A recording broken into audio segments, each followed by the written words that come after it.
அறிவும் ஆன்மீக நாமம் அன்பர்களுக்கு என்னுடைய பணிவான வணக்கம். இன்னைக்கு நம்ம பார்க்க போகிற பதிவு பகவத்கீதை ஸ்லோகம் 2.11. பகவத்கீதை நம்ம கண்டிப்பாக தெரிஞ்சுக்கணுமா? அது நம்ம ஏன் தெரிஞ்சுக்கணும் அப்படின்னா, நம்ம லைஃப்பை எப்படி நம்ம பிரின்சிபிள்டாக டிசிப்ளின்டாக management techniques and policies apply பண்ணி நம்ம சக்ஸஸ்ஃபுல்லாக கொண்டு வரணும். அதுக்கு நம்ம Bhagavad Gita will help us a lot. ஒரு கன்ஃபியூஷன் ஸ்டேட்டில் நம்ம இருக்கும்பொழுது கூட which is right and which is wrong அப்படிங்கிறத நமக்கு தெளிவாக எடுத்து கொடுக்கறது நம்மளுடைய கீதா பிரின்சிபல்ஸ் தான். ஸோ டெஃபினட்டாக நம்ம கீதா நம்ம தெரிஞ்சுக்கணும். அந்த வரிசையில் இன்றைக்கி நம்ம பார்க்க போகிற ஸ்லோகம் 2.11. வாங்க ஸ்லோகத்துக்குள்ளே போகலாம்.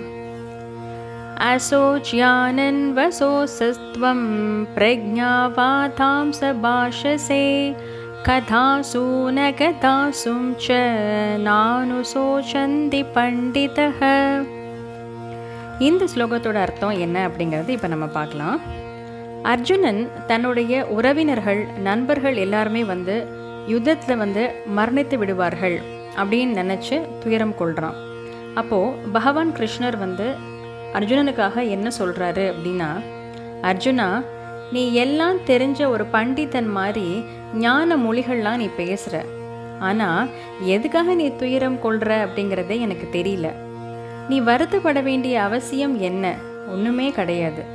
பண்டிதர்கள் எப்பொழுதுமே இறந்தவர்களை பற்றியும் இருப்பவரை பற்றியும் வருத்தப்படவே மாட்டாங்க அப்படின்னு சொல்லி, பண்டிதன்னா யாரு, பாமரன்னா யாரு அப்படிங்கிற விளக்கத்தை கிருஷ்ணர் சொல்லியிருக்காரு. இதை இன்னும் கொஞ்சம் நம்ம தெளிவாக பார்ப்போம். பண்டிதன் அப்படின்னா யாரு? பண்டிதன் அப்படிங்கிறவங்க இருப்பவரை பற்றியும் இறந்தவரை பற்றியும் கவலையே படமாட்டாங்க. ஏன்னா இந்த உலகத்தில் இருக்கிறவங்க எல்லாருமே மரணிப்பவர்கள் தான் அப்படிங்கிறது அவங்களுக்கு தெரிஞ்சிருக்கும் முதல்ல. பண்டிதர்கள் எப்பொழுதுமே எந்த தாட்டில் இருப்பாங்க அப்படின்னா, நம்ம இந்த ஜென்மாவில் ஒரு ப்ரோக்ராம் பண்ணி வந்திருக்கோம் காட் மூலமாக. அந்த ப்ராசஸ், ஆப்ரேஷன், எக்ஸிக்யூஷன் எல்லாமே கடவுள் கையில் தான். இதில் நமக்கு எந்த வேலையுமே நமக்கு கிடையவே கிடையாது.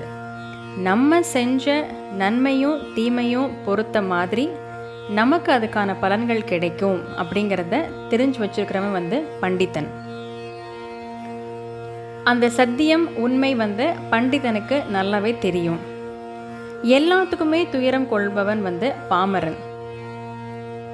சின்ன சின்ன விஷயத்துக்குமே பயப்படுறது, குழம்புறது, கவலைப்படுறது இதெல்லாமே பாமரனுடைய வேலை. பண்டிதன் எப்பொழுதுமே ஸ்ட்ராங்காக இருப்பாங்க, டெசிஷன் மேக்கிங்கில் கிளியராக இருப்பாங்க. எல்லாமே அவன் செயல் அப்படிங்கிற அந்த ஒரு போல்ட்னஸோடு அவங்க இருப்பாங்க. அதனால் அவங்க எதை பற்றியுமே கவலைப்பட மாட்டாங்க. அவங்களுக்கு ஆண்மை ஞானம் ஜாஸ்தி. இதே பாமரனுக்கு ஆண்மை ஞானம் இல்லை. அதனால் எப்பொழுதுமே நீ ஒரு பண்டிதனாக இருக்கணும் அப்படின்னு சொல்லி இந்த ஸ்லோகாவில் நமக்கு சொல்கிறாங்க.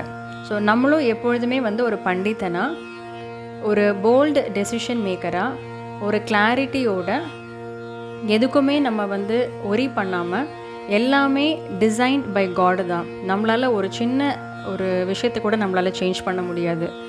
நம்மளால் முடிஞ்சது நல்ல விஷயங்களை மட்டும் நம்ம ஸ்ப்ரெட் பண்ணுவோம் அப்படிங்கிற தாட் ப்ராசஸ் இந்த ஒரு ஸ்லோகா நமக்கு கொடுக்குது. மேலும் மற்றொரு பதிவில் நான் உங்களை சந்திக்கிறேன். இந்த பதிவு உங்களுக்கு பிடிச்சிருக்கும்னு நான் நம்புகிறேன். ஹரே கிருஷ்ணா. நன்றி, வணக்கம்.